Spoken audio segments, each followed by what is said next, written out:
Hi guys, welcome to Little Kit Railway. I'm Rob and today I'd like to talk to you about my Hornby 4P compounds.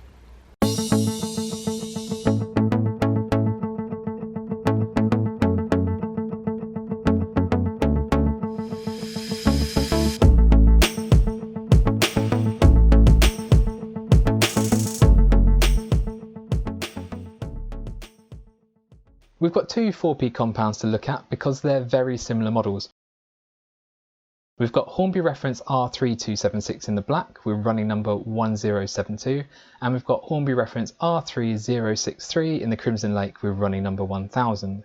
So let's start with the main difference, which is appearance. They're both London Midland Scottish, but very different liveries with slightly different detailing.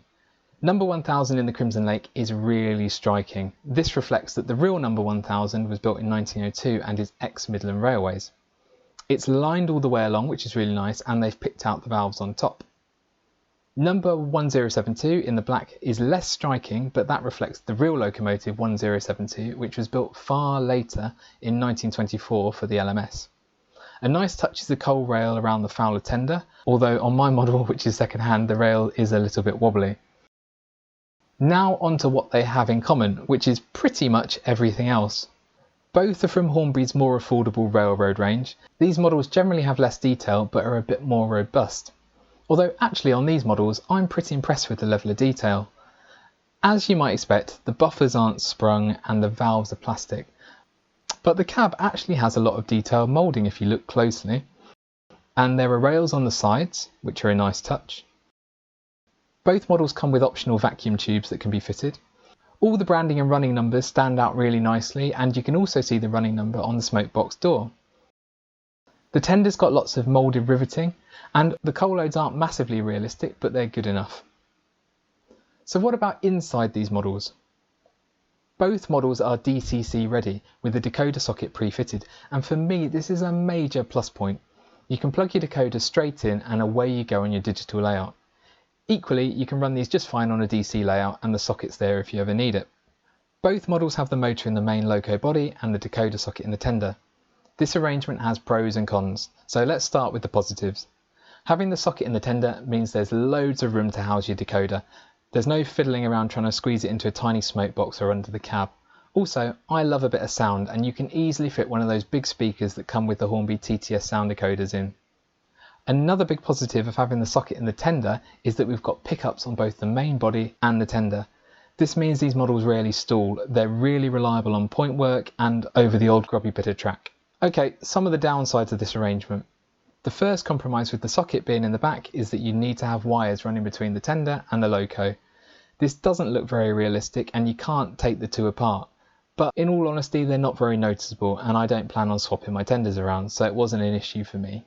Another downside, if you want to use a sound decoder, your sound will come out of the tender, which again isn't very realistic. But who's really going to notice?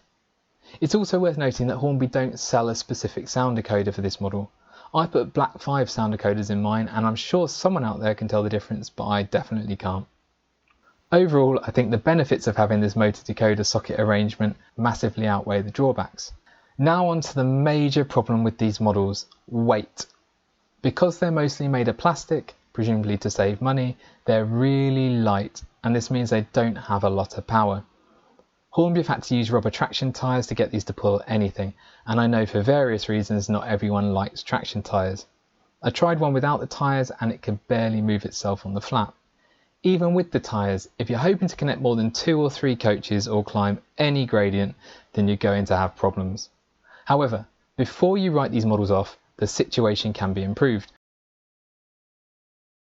I've added small weights inside the body and under the chassis over the driving wheels. That's made a massive difference. These now comfortably pull 3 coaches and I'm never going to ask them to do more than that on my layout. Realistically, if you're hoping to pull long rakes, then these aren't for you. So what about price? R3063 in the Crimson was released in 2011 and is no longer listed on the Hornby website, and I wasn't able to find this listed new on any of the major retailers' websites either. However, they do come up fairly frequently second hand, and I picked mine up boxed for just over £40 in reasonably good condition. R3276 in the black was released in 2014 and it's still available to buy new now. Although, if you were to buy it from Hornby, it would set you back £85.99, and even though I think this is a really good model, it's still part of the budget range, and that doesn't feel like a very budget price. The good news is that if you were to get this from a major online retailer, and I've dropped the Amazon link in the description below, you'd be looking at closer to £70, and that seems pretty reasonable. I picked mine up boxed second hand in pretty good condition, apart from the wobbly coal rail, for just over £40. Overall, I really like these locomotives, a nice level of detail on reliable DCC ready models for a very reasonable £70ish new or 40 to 50 second hand. Lack of power is the main issue, so set your expectations and be prepared to add some weight and put up with traction tyres. And finally, something else that makes number 1000 a bit different is that the original full-size prototype number 1000 is preserved at the Barrow Hill engine shed in Derbyshire. And I always think it's extra special to own a model of a locomotive you can visit in real life, so I hope to get up there myself and see it sometime soon. So that's a little bit about the models. I do genuinely like the Hornby 4Ps. I've put some more photos on my Instagram account, links in the description, and I'll leave you with some footage of them running around Little Wicket. Thanks for watching, and I'll hopefully see you soon.